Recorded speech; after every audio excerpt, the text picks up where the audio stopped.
She could see the miners bounding through the wreckage, stopping only long enough to scoop up huge chunks of structure, 3D printed from the lunar soil. The debris would have weighed hundreds of pounds on Earth, but on the lunar G surface of the moon, the miners lifted the chunks easily, and with no atmosphere to slow them down once they were thrown. She watched in horror as an American miner threw a car-sized hunk at a fleeing Chinese man in a biosuit. She could almost hear the crunch as the debris impacted and he went down. "This is out of control," she said. "We don't know anything else?" "I already asked for clarification," Ho replied, and she smiled. Of course he had. "This is Navy intel we're talking to here." Oliver increased the pressure on her temples. "Let me guess. You don't have a need to know, yes." Ho finished her sentence for her. "That is precisely what they said. I have already registered a complaint." "Those fuckers will never learn that there are 5 armed services in the United States," Oliver said.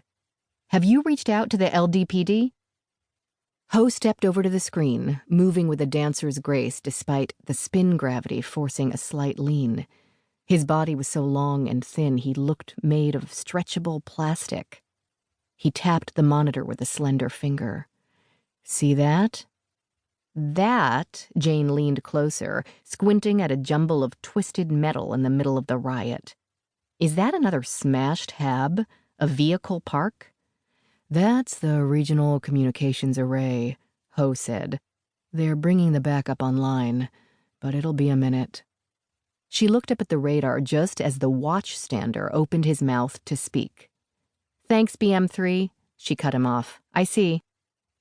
A capsule-shaped wash of blue indicated the cutter Volans coming out of orbit and maneuvering in alongside. She took another look at the riot and willed the fighting to stabilize before anyone else got hurt. "Give me a visual." The screen flashed away from the rioting and showed the Volans rocking as its reaction control system engaged, attitude thrusters keeping its bulk from spinning. Whoever was at the helm was good, and she glided into a station-keeping position alongside Ares.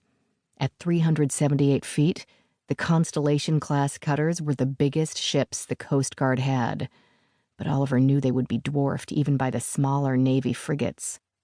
The double triangle Constellation Volans was painted on the ship's side, above a cartoonish image of a flying fish. The encrypted radio channel buzzed. "Coast Guard Cutter Ares! Coast Guard Cutter Ares! This is Coast Guard Cutter Volans, over." Oliver waved off both Ho and her radio watchstander and grabbed the mic herself. "Hi, Claire." "Jane, sorry." Lieutenant Commander Claire Montaigne sounded frightened. "Figured it was faster to ride out the orbit than try to burn all the way here." "Don't sweat it. You're well in time." "What the hell is going on?"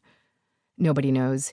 But LDPD aren't going to do anything about it, and people are dying down there. I need you to turn out your boarding teams. How many small boats you have on there?" "I've got 2 Longhorns, same as you." "No, I mean, are either of them Charlie status?" "No, they're ready to go, but are you sure this is the right move?" "I see the PAP on my screen here. What if we spook them? If shooting starts, people could die."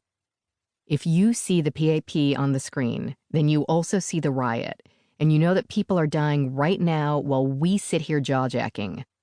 Turn out your crews, launch your boats, and let's get down there and stop this thing." "Jane, I don't—" Montaigne began. Her voice was cut off by a priority hail on the encrypted channel. "Hang on, Claire," Oliver said, hovering her finger over the button that would patch the priority hail through. "I've got an override." "It's probably ops, hopefully with orders." So long as they're the right ones, Oliver thought, punching the button. "Ares Actual, go ahead." Oliver felt herself automatically stiffen at the sound of Admiral Allen's voice. She'd only met the Coast Guard's head of operations once, when he'd spoken at the change of command ceremony that saw her installed as the CO of the Ares, and once had been enough to cement her impression. Save for a rare few,